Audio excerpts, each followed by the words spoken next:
How's it going, everybody? Brad Kelly here. Today we're going to do a 2021 NFL mock draft post top 12 blow up to give you guys a quick recap of what's happened over the past couple of hours. The San Francisco 49ers traded pick number 12 and 2 future first round picks to move up to pick number 3 with the Miami Dolphins, putting the San Francisco 49ers in a position to secure one of the top 3 quarterbacks that they have created in this NFL draft. For the Dolphins, they then took pick number 12 and flipped it with the Philadelphia Eagles at pick 6. So now the Dolphins are picking at pick 6, giving up one of the first round picks that the San Francisco 49ers gave to Miami.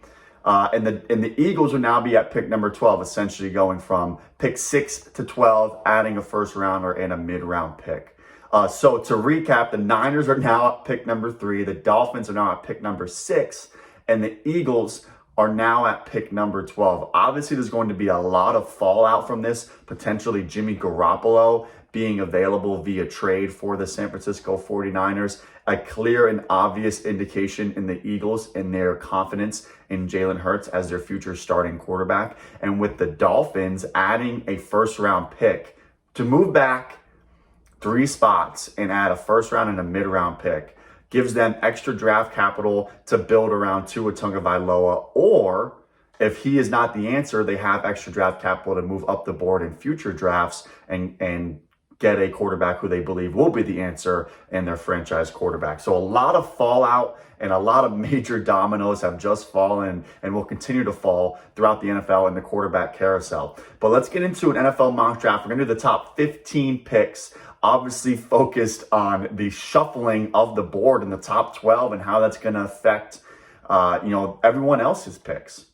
Okay, there's going to be one trade, but we'll get to that when the time comes. Pick number 1, the Jacksonville Jaguars have them taking Trevor Lawrence, the consensus and assumed top quarterback in this NFL draft class.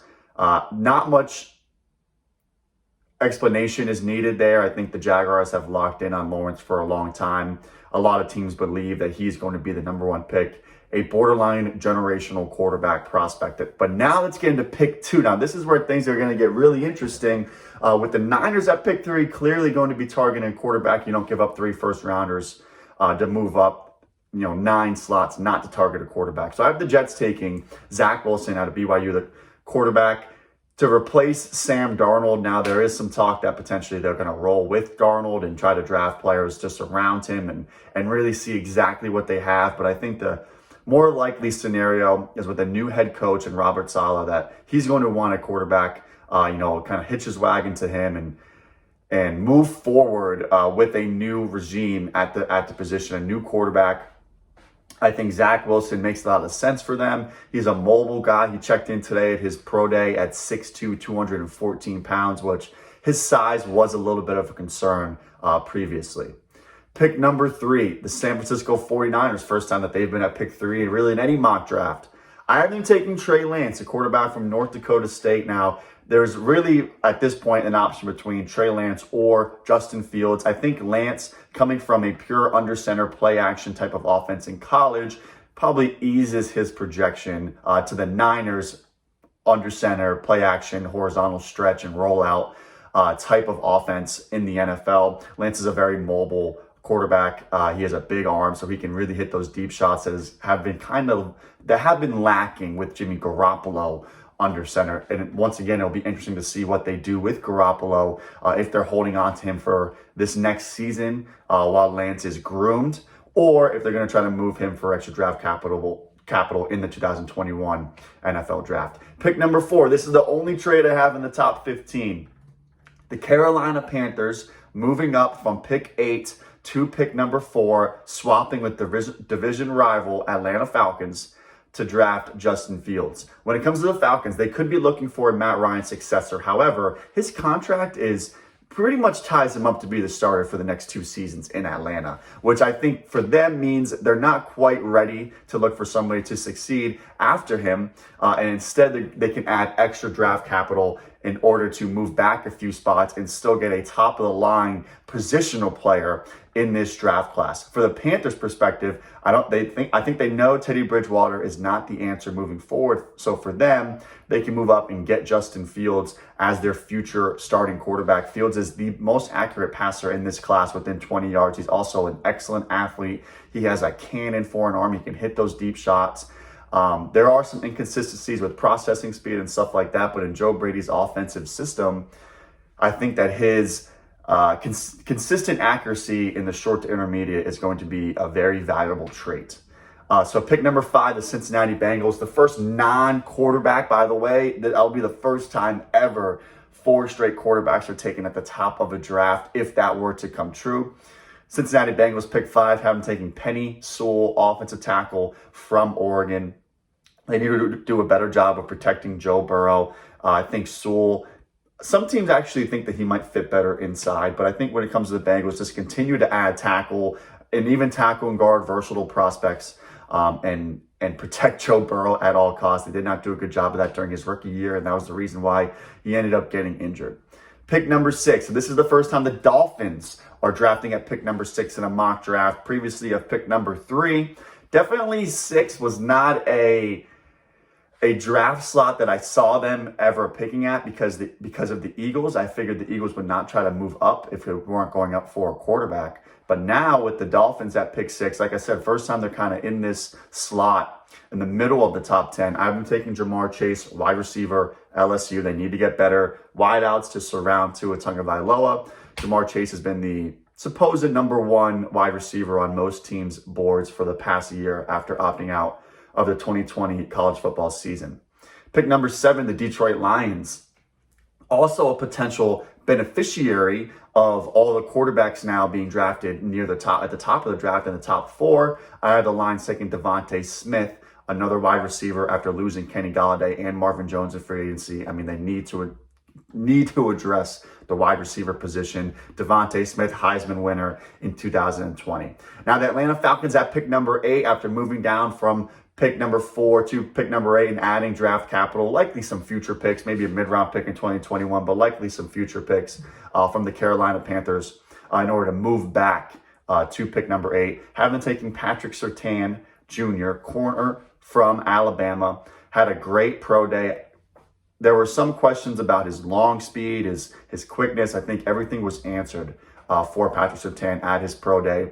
All-American this past year in 2020 and has been a projected top 10 pick for a long time. The Falcons need help in their secondary, and adding capital and still securing the number 1 corner on the board would be a great move for them at the top of this draft. Pick number 9, Denver Broncos. I've been taking Kyle Pitts, the tight end from Florida. Now, I think the Broncos have great tight ends already, Noah Fant and Albert O. However, Pitts is so versatile and such a dangerous pass catcher that if you consider the weapons surrounding Drew Lock in that offense, when you add in Jerry Jeudy and KJ Hamler and Tim Patrick with Noah Fant and with Kyle Pitts, I mean, that is a dangerous pass catching group that you've just created. And this would be the evaluation year for Drew Lock. No excuses. If he has a good season, you can move forward knowing that he's the answer at the position. But you've now surrounded him with better than adequate weapons. And if he is not the answer, the next guy that comes in is going to have a field day with those guys. So like I said, maybe Kyle Pitts isn't going to be a full-time tight end in that offense. You move him in the slot, you move him in nasty splits, out wide, some reps at tight end because you already have talent at the position, but use him as that versatile weapon and this offense could really be unlocked. Pick number 10, the Dallas Cowboys have them taking J.C. Horn, cornerback, South Carolina. Also a guy who had an unbelievable pro day, much like Patrick Surtain. A lot of teams supposedly have J.C. Horn at the top of their cornerback board. Part of it is his attitude on the field, his intensity. Also, I think he has really excellent tape, went against a lot of great receivers and tight ends like Kyle Pitts in the SEC. And his athleticism at his pro day really jumped off the screen. He's one of the most athletic cornerback prospects of all time. Pick number 11, the New York Giants have been taking Jalen Waddle, wide receiver from Alabama, the fastest wide receiver in this NFL draft class as far as his play speed goes, a vertical threat, mostly a slot receiver, but on top of that, he's also a very well-developed route runner.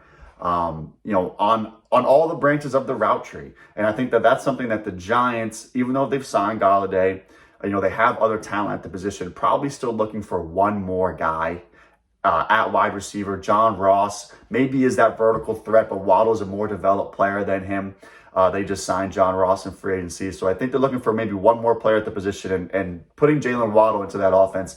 Very similar to what I mentioned with the Broncos, adding another offensive weapon. The Giants add another one, and they've really surrounded Daniel Jones with better than adequate weapons, and it would be a huge evaluation point for their young quarterback.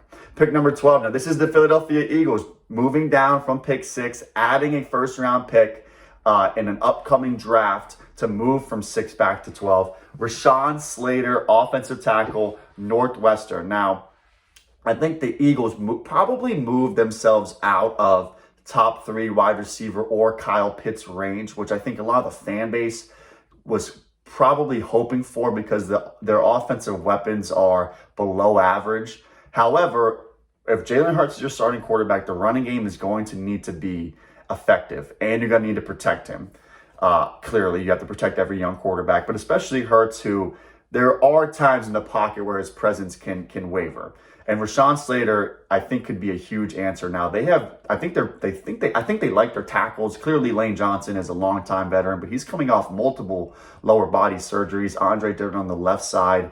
There have been flashes, but he hasn't proven that he's the answer after Jason Peters quite yet. So I think putting Rashawn Slater into that tackle competition would be big for their offensive line. On top of that, there are teams who believe he can play all 5 positions on the offensive line. So it's not even necessarily, is he going to go in and play at tackle? He's going to help their offensive line no matter what position he plays. He's going to help their running game, and he's going to help their passing game with protection. He has the best tape against Chase Young in college of any offensive tackle that Chase Young faced. And knowing that the Eagles now have to face Chase Young twice a year for probably the next 10 years, getting someone who they know can at least contain him, maybe not shut him down, but contain him, is going to be a really intriguing add to their offense. Pick number 13, Los Angeles Chargers having taken Christian Darrisaw, offensive tackle from Virginia Tech. I think that they need to protect Justin Herbert better. They've even lost the tackles who did a poor job of it last year. They have to get better offensive tackle. Not much analysis needed there. They need to do a better job of it. They kind of let Herbert out to dry. And he's such a good vertical passer, and they have good vertical receivers, but that is not going to be consistent if you can't protect him for long periods of time. Pick number 14, the Minnesota Vikings have them taking Kwity Paye, defensive end from Minnesota. You know Mike Zimmer loves his defense.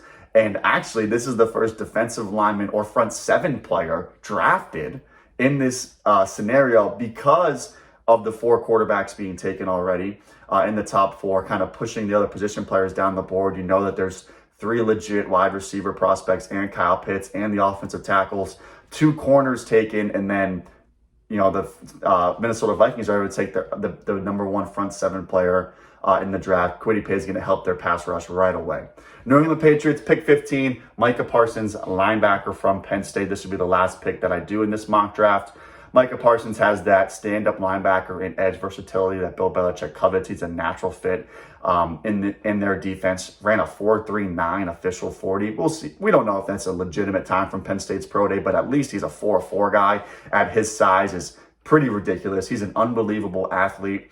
He makes a lot of sense as a player who can play next to Dont'a Hightower, but eventually actually replace him. Assuming that his character concerns have been answered, he should be a top 15 pick in this NFL draft. Let me know what you think in the comments. Let me know exactly how you believe the shuffling in the top 12 is going to affect the NFL draft and the trade market with a guy like Jimmy Garoppolo likely becoming available. No matter what the reports coming out of San Francisco might suggest, he's going to be available on the trade market. Let's be honest, folks. Let me know in the comments. Please like and subscribe. Once again, Brad Kelly here. Thank you for watching.